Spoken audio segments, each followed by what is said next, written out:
আসসালামু আলাইকুম। ঈদ মোবারক সুপ্রিয় ভিউয়ার্স এন্ড খামারি। আপনাদের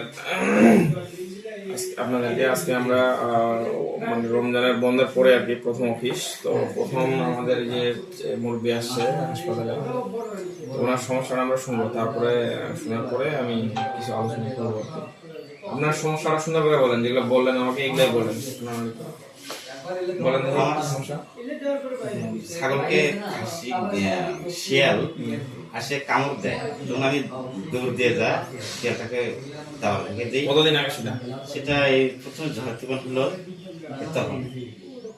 আজকে কতদিন আগে সেটা? আজ 8-10 দিন, মানে ঈদের আগে। ঈদের আগে। আজকে থেকে 10 দিন আগে ছাগলকে শিয়াল কামড় দিয়েছিল আর কি। তারপরে বলেন। শিয়াল কামড় দেওয়াতে আমি এই 2 জায়গায় দাঁত বসাইছিল, তাকে ব্লাড গুলো পরিষ্কার করে দিয়ে একটু পরিষ্কার করে দিয়ে হলুদ লাগিয়ে দিই, দিয়ে আজকে আমি ব্যথাটা খেলেছি। খেলানোর পরে ছাগল ভালো মায়ের সাথে বেড়ায় খায় দেয় 4-5 দিন, কোনো সমস্যা নেই।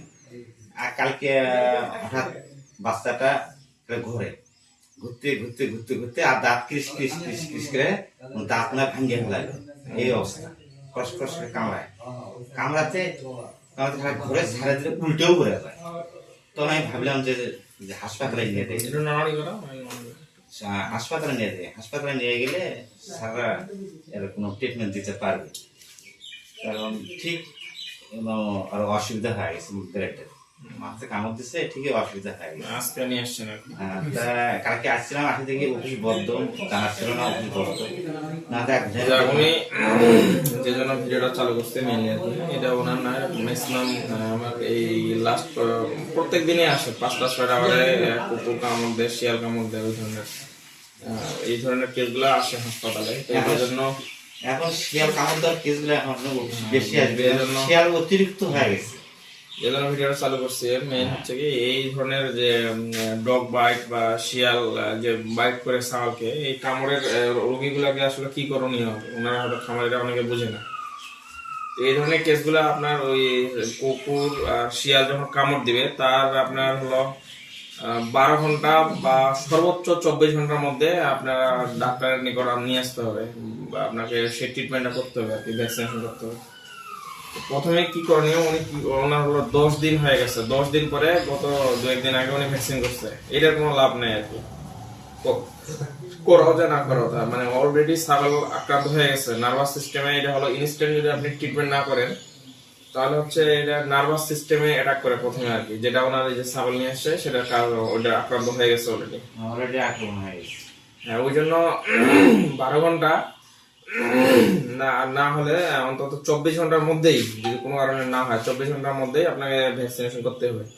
2 ধরনের ভ্যাকসিনেশন শিডিউল আমরা সাধারণত সাজেস্ট করে থাকি, একটা প্রি এক্সপোজার, একটা হলো পোস্ট এক্সপোজার ভ্যাকসিনেশন শিডিউল। আপনার প্রিটা করা ভালো, যদি কোনো কারণে আক্রান্ত মানে কামড় দিলে আক্রান্ত হওয়ার চান্স খুবই কম থাকে আর কি প্রি এক্সপোজার ভ্যাকসিনেশনে, সেটা আগে করতে হবে। আর পোস্ট এক্সপোজার হলো আপনার কামড় আক্রান্ত হয়ে গেছে, ছাগলকে কামড় দিয়ে ফেলছে অলরেডি কুকুর বা শিয়াল, হ্যাঁ, তারপর থেকে কখন করবেন এই জিনিসটা আপনাদের জানতে হবে। 24 ঘন্টার মধ্যে সর্বোচ্চ যত দ্রুত করা যায় ওই দিন থেকে শুরু করে কিছু শিডিউল মেনটেন করতে হবে আপনাকে, অন্তত 1 মাস। আপনার যেহেতু আক্রান্ত হয়ে যাওয়ার চান্স থাকে, সেই ক্ষেত্রে কিছু কিছু আমি এইখানে আর ভিডিওতে বলতেছি না, মানে আপনার ওই শিডিউলটা অন্তত 4টা ডোজে শিডিউল মেনটেন করতে হবে আপনাকে, পোস্ট এক্সপোজার ভ্যাকসিনেশন শিডিউলের ক্ষেত্রে আর কি। প্রিতে একটা দিলে হয় পার ইয়ারলি। তো এই জিনিসটা আপনাকে মেনটেন করতে হবে আর কি। আমরা এখানে যারা আছে তাদেরকে সাজেস্ট করে থাকি অন্তত 4টা বা 3টা ডোজ মেনটেন করতেই হবে আক্রান্ত হওয়ার পর।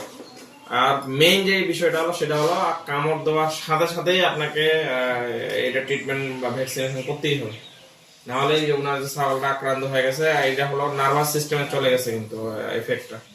এই ধরনের সমস্যাগুলো বেশি হয়ে যাবে, আরো বেশি, এটা বাঁচার সম্ভাবনা খুবই কম। তো এই জিনিসগুলো আপনাদেরকে একটু জানতে হবে আর কি, ভ্যাকসিনেশনটাই হলো মেইন এই ক্ষেত্রে আর কি। আর আপনার ওই ওখানে ঘা পরে হয়েছে, তাই না? মানে কামড়ে দাঁত বসে গেছে, দাঁত বসে গেছে 2টা। তো এই ধরনের উনি অনেকেই করে আর কি, যে হাত দিয়ে ওটা নাড়াড়ি করে, এটা করা যাবে না।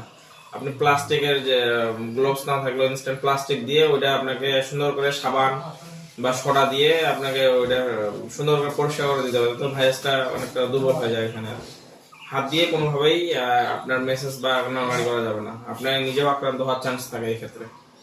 আর এটা হচ্ছে রেবিস মানুষের যে ফেসবুকে আপনারা মাঝে মধ্যে আপনি হয়তো দেখেননি, কিন্তু যারা জানে এই বিষয়টা তারা জানে যে কি লেভেলের ভয়ঙ্কর একটা, মানুষও পাগলের মতো হয়ে যায় ব্রেন এফেক্ট করে যখন।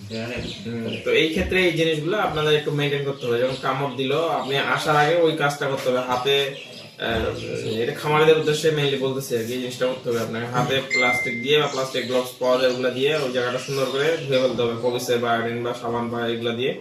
তারপরে আপনি অবশ্যই নির্দিষ্ট সময়ের মধ্যে ডাক্তারের পরামর্শ গ্রহণ করতে হবে, এবং এই যে ভ্যাকসিনেশন শিডিউল বললাম এটা আপনাকে মেনটেন করতে হবে। নাহলে আপনার ছাগলে আমাদের নিয়ে আসছে এখানে এরকম অবস্থা হয়, নার্ভাস সিস্টেম অ্যাটাক হয় শেষ। ওইটা ছাগলের বা অনেক সময় গরু তো এরকম হয়, শুধু ছাগল না গরু তো এরকম হয়, কিন্তু বেশ কয়েকটা হয়েছে এরকম যে কুকুর কামড় দিছে ওনারা জানেই না, 5-7 দিন পরে দেখতেছে পাগল হয়ে গেছে গরু। যা কেস স্টাডি করে হিস্টোরি নিয়ে বোঝা গেল যে এটা কুকুরের আক্রান্ত ছিল আর কি কিছুদিন আগে। আরো কিছু সাইন সিমটম আছে, স্যালাইভেশন হবে, সেগুলো আলাদা হিসাব। আমি মেইনলি ভ্যাকসিনেশনের ব্যাপারটা আজকে বলতেছি এই ভিডিওতে। বাস্তব আমি সাধারণত যেগুলো প্র্যাকটিক্যাল কেস হ্যান্ডেল করি এগুলো আপনাদের সামনে তুলে ধরার চেষ্টা করি আর কি। হ্যাঁ, ওই জন্য ভিডিওটা মেইনলি শেয়ার করতেছি আর কি। তো আপনারা অবশ্যই যে এই ধরনের কেসগুলো যাদের হবে, কুকুর বা শিয়াল কামড় দিবে, অবশ্যই অবশ্যই আপনারা প্রথমে আগে ম্যানেজমেন্টটা করবেন, যেভাবে বলে দিলাম, হাতের গ্লোভ দিয়ে সাবান টাবান এগুলো দিয়ে পরিষ্কার করবেন। পাশাপাশি যত দ্রুত as soon as possible আপনারা চেষ্টা করবেন একজন এক্সপার্ট ভেটেরিনারিয়ানের শরণাপন্ন হওয়ার জন্য। প্রত্যেকটা উপজেলায় একটা করে হাসপাতাল রয়েছে, আপনারা ওখানে যাবেন। যদি কোনো কারণে না পাওয়া যায়, আপনাদের আশেপাশে যারা এই ধরনের কাজ এক্সপার্ট তাদেরকে শরণাপন্ন হয়, অর্থাৎ আপনার অ্যানিমেলটা যেন কোনো ক্ষতির মুখে না পড়ে আর কি। আর ভ্যাকসিনেশন গুলো অবশ্যই অবশ্যই প্রি এক্সপোজার করলে ভালো, আর না হলে আক্রান্ত হওয়ার পর পোস্ট এক্সপোজারে আপনাকে 3 থেকে 4টা ডোজ মেনটেন করতেই হবে যদি আপনার অ্যানিমেলটাকে সুস্থ সবল রাখতে চান। তো এই জিনিসগুলো একটু মাথায় রেখে আপনারা একটু সচেতন হলে আশা করি যে প্রাণীগুলো আপনাদের রক্ষা হবে। ধন্যবাদ।